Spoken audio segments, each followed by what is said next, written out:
అన్ని విషయాలు పెద్దలు డాక్టర్ అశోక్ మా పార్టీ జనరల్ సెక్రటరీ, అదేవిధంగా దళిత మోర్చా అధ్యక్షులు క్రాంతి కిరణ్ గారు చెప్పడం జరిగింది. అదే మాదిరిగా దళిత మోర్చా ఉపాధ్యక్షురాలు కాంచన కృష్ణ గారు కూడా ఈ కార్యక్రమంలో పాల్గొంటూ ఉన్నారు. అందరికీ ప్రతి ఒక్కరికి మరొకసారి ధన్యవాదాలు తెలియజేస్తూ ఈ అద్భుతమైనటువంటి కార్యక్రమాన్ని ఒక సదుద్దేశంతో, గొప్ప భావనతో భారతీయ జనతా పార్టీ దళిత మోర్చకు ఈ బాధ్యతను జాతీయ స్థాయిలో, రాష్ట్రంలోనే కాదు జాతీయ స్థాయిలో ఈ బాధ్యతను అప్పగించడం జరిగింది. అందులో భాగంగా మేమందరము దళిత సామాజిక వర్గానికి సంబంధించినటువంటి వారిగా మేము ఉన్నాం కాబట్టి మాకు కూడా ఈ కమిటీలో అవకాశం కల్పించినందుకు పార్టీకి ప్రత్యేకమైనటువంటి ధన్యవాదాలు తెలియజేస్తూ, party general secretary Ashok garu ఏ రకంగా అయితే మా రాష్ట్రం నుంచి కన్వీనర్గా ఉన్నారో, ఈ కార్యక్రమానికి కన్వీనర్లుగా భారతీయ జనతా పార్టీ వివిధ రాష్ట్రాలకు సంబంధించినటువంటి ప్రధాన కార్యదర్శులు ఉన్నారు. అది కులానికి మతానికి సంబంధించినటువంటి వాళ్ళు కారు.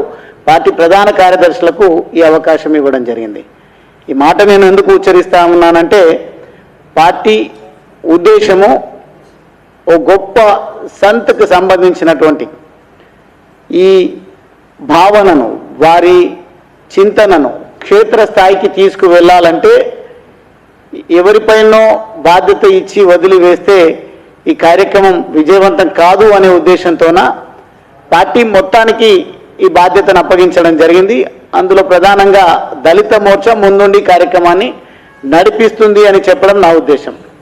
మొత్తంగా ఈ కార్యక్రమం వాస్తవంగా సంత్ రవిదాస్ మహారాజ్ గారి భావము, భక్తి భావము, వారికి ఉన్నటువంటి మేధో శక్తి, ఇవన్నీ కూడా సమాజ శ్రేయస్సు కోసం ఉపయోగపడతాయనే ఉద్దేశంతోన ఈరోజు భారతీయ జనతా పార్టీ ఇటువంటి చరిత్రను వెలికి తీయడము, ఇటువంటి మహనీయుల ఖ్యాతిని ప్రపంచానికి, దేశానికి చాటి చెప్పడము అనేది మనము సర్వసాధారణంగా చూస్తూ ఉంటాం. అందులో భాగమే ఈ కార్యక్రమాన్ని 7 నెలల పాటు నిర్వహించాలని సంకల్పం తీసుకొని సమరసత సంకల్ప యాత్ర అని ఈ యాత్రకు నామకరణం చేయడం జరిగింది.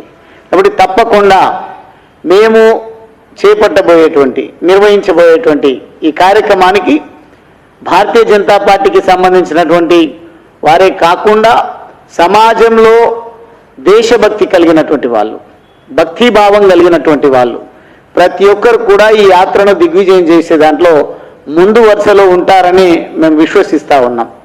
ప్రధానంగా 29వ తారీఖు జూలై ఉత్తరప్రదేశ్ కాశీ మహానగరంలో కలశవందన్ కార్యక్రమానికి ఆ రాష్ట్ర ముఖ్యమంత్రి యోగి ఆదిత్యనాథ్ గారు, అదేవిధంగా మా పార్టీ ప్రధాన కార్యదర్శి తరుణ్ చుగ్ గారు, దళిత మోర్చా జాతీయ అధ్యక్షులు లాల్ సింగ్ ఆర్య గారు, ఈ రకంగా చాలా ప్రముఖులు, అదేవిధంగా సాధు సంతులందరూ కూడా రావడం జరిగింది.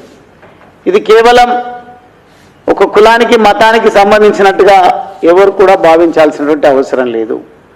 వారికి ఉన్నటువంటి శిశు వర్గాన్ని కనుక మనం గమనించినట్టయితే మహారాజులు, రాణులు వారికి భక్తులుగా మారడం జరిగింది. అటువంటి సూక్తులను మనకు అందించినటువంటి సంత్ శిరోమణి గురు రవిదాసి మహారాజ్ యొక్క చరిత్రను ఈ దేశానికి, సమాజానికి అందించే దాంట్లో మనం చొరవ తీసుకున్నట్టయితే ఈ సమానత్వం నెలకొల్పబడడానికి ఆస్కారం ఉంటుందనే ఆలోచనతోన ఈ కార్యక్రమాన్ని మా పార్టీ రూపకల్పన చేయడం జరిగింది. దీన్ని మేము ముందుకు తీసుకుపోతున్నటువంటి తరుణంలో ప్రధానంగా మా మీడియా మిత్రుల సహకారం, మీడియా సంస్థలు కూడా దయచేసి ఇది రొటీన్ కార్యక్రమం కింద భావించకుండా మేము చేసేటువంటి కార్యక్రమాన్ని ఒక సామాజిక బాధ్యతగా భారత పౌరులుగా మీరందరూ కూడా చొరవ తీసుకొని మేము మాట్లాడినటువంటి మాటలు, మేము ఇచ్చేటువంటి సందేశానికి కాకుండా మీకున్నటువంటి అనుభవాన్ని రంగరించి వార్తలను టెలికాస్ట్ చేస్తారని నేను మీడియా సంస్థలను విజ్ఞప్తి చేస్తా ఉన్నా. అదేవిధంగా పత్రికా సోదరులను కూడా నేను విజ్ఞప్తి చేస్తూ మీ అందరికీ ధన్యవాదాలు తెలియజేస్తా ఉన్నా.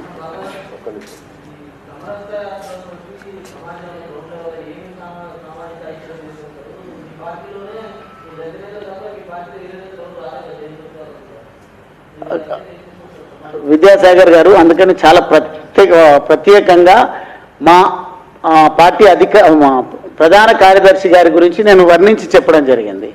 ఈ కార్యక్రమాన్ని దళిత మోర్చకు నిర్వహించే బాధ్యతలు అప్పగించడం జరిగింది. కానీ పార్టీ ప్రధాన కార్యదర్శి ప్రతి రాష్ట్రంలో కులం ఏదైనా మతం ఏదైనా వారికి ఈ బాధ్యతను అప్పగించడం జరిగింది. అందులో భాగమే మా అదృష్టమే అనుకుంటాం. మా సామాజిక వర్గానికి సంబంధించినటువంటి అశోక్ గారు, డాక్టర్ అశోక్ గారు ప్రధాన కార్యదర్శిగా ఉన్నారు కాబట్టి కన్వీనర్గా ఉన్నారు. దీంట్లో పార్టీ పూర్తి స్థాయి బాధ్యతను తీసుకుంటుంది. దీంట్లో అనుమానం పెట్టుకోవాల్సినటువంటి అవసరం ఎట్టి పరిస్థితుల్లో లేదు అని నేను తెలియజేస్తాను.